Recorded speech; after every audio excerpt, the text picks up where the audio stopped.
भारत के यशस्वी प्रधानमंत्री माननीय नरेंद्र मोदी जी देश में बड़े सुधार की आवश्यकता को बता रहे हैं।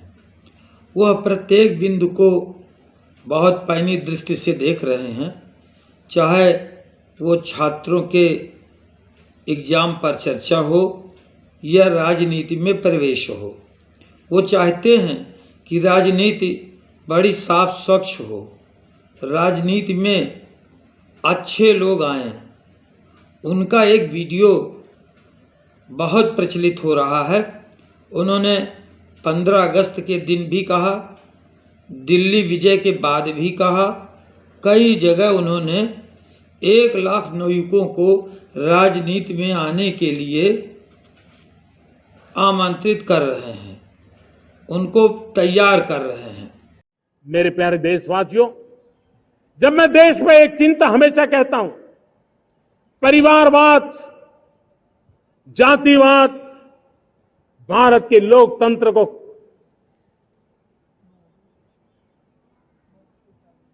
बहुत नुकसान कर रहा है। देश को, लोक राजनीति को हमें परिवारवाद और जातिवाद से मुक्ति दिलानी होगी। मिशन ये भी है कि हम जल्द से जल्द देश में राजनीतिक जीवन में जनप्रतिनिधि के रूप में 1 लाख ऐसे नौजवानों को आगे लाना चाहते हैं।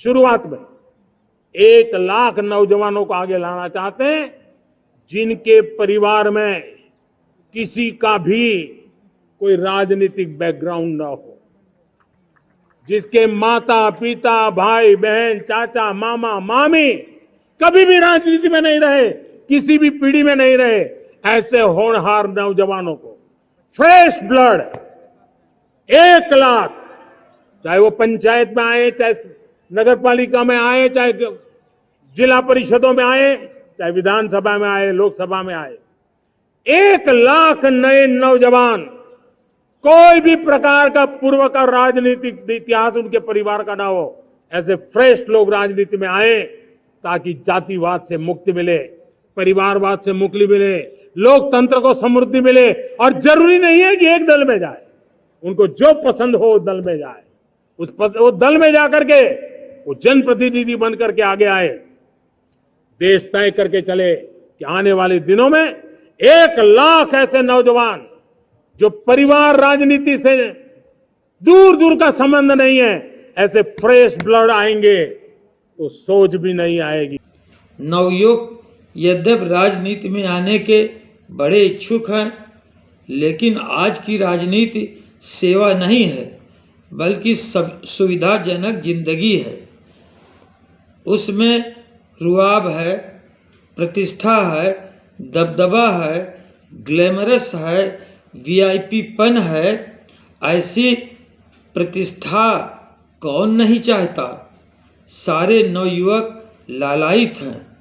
वह ग्राम प्रधान, सभासद, जिला पंचायत सदस्य, विधायक तथा सांसद के पदों हेतु दिवा स्वप्न देखते हैं, क्योंकि ये लोग समाज की शोभा हैं। शादी विवाहों में इनके आने से समारोह की शोभा भव्य बन जाती है। एक समय था जब शुभ संस्कारों में हाथी घोड़े आते थे तो लोग उन्हें देखते थे। आज इन वीआईपी को ही बहुत महत्व दिया जाता है।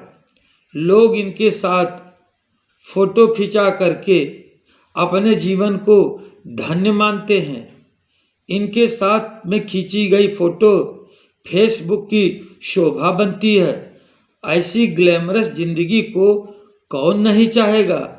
अब प्रश्न ये है कि यह मिले कैसे, क्योंकि इन पदों के लिए भरपूर पैसा चाहिए। माननीय नरेंद्र मोदी जी ने अपने भाषण में कहा कि चाहे वो किसी भी पार्टी में चले जाओ, लेकिन हर पार्टी की यहाँ एक अपनी अलग पहचान है। कोई पार्टी पैसे से टिकट देती है, कोई जाति देखकर टिकट देती है। योग्यता किसी का आधार नहीं है। अब हम ये कहते हैं कि मोदी है तो मुमकिन है। मोदी जी ने देश में बड़े सुधार किए हैं। उन्होंने धारा 370 समाप्त कर दिया। उन्होंने सामाजिक कुरीतियों को दूर किया है। तमाम तरह तरह के बड़े प्रयास उनके हैं जो पूरे देश की सराहना प्राप्त कर चुके हैं। अब हम चाहते हैं इन पढ़े लिखे नवयुवकों को कोई ऐसी स्क्रीनिंग टेस्ट दें जिससे कि ये लोग अपने पढ़ाई, बुद्धि लब्धि और योग्यता के बल पर राजनीतिक जीवन में प्रवेश पा सकें।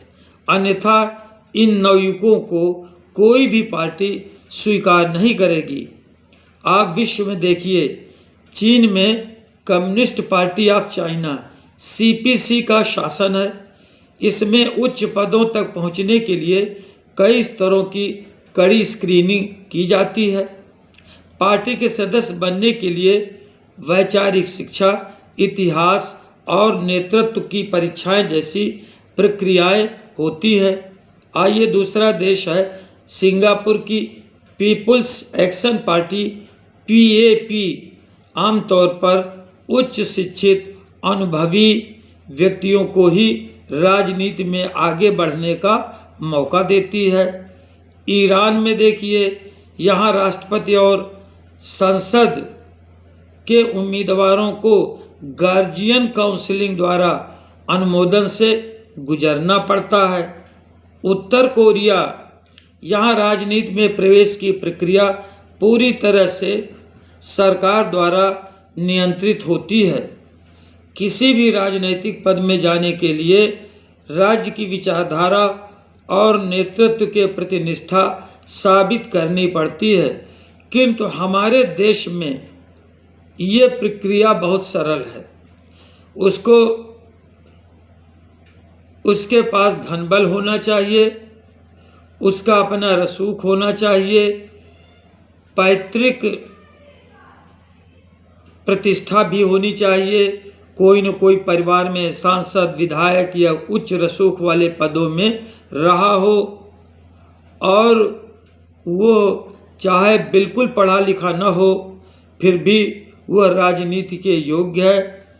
तो हम इस वीडियो के माध्यम से देश के यशस्वी प्रधानमंत्री माननीय नरेंद्र मोदी जी से आग्रह करते हैं कि अन्य देशों की तरह आप भी कोई एक स्क्रीनिंग टेस्ट इन राजनीतिक पदों में लागू कीजिए, जिससे इस देश के सचरित्र उच्च पढ़े लिखे लोग भी राजनीति में प्रवेश कर सकें, जिससे राजनीति का स्तर अच्छा बन सके।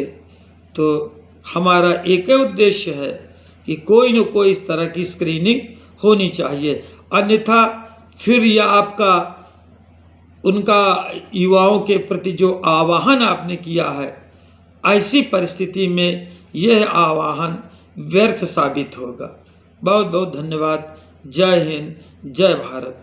यदि राजनीति में 1 लाख युवकों का प्रवेश का यह वीडियो आपको अच्छा लगा हो तो चैनल को लाइक कीजिए, सब्सक्राइब कीजिए, दूसरे लोगों के बीच शेयर कीजिए ताकि बात दूर तलक चली जाए। बहुत बहुत धन्यवाद।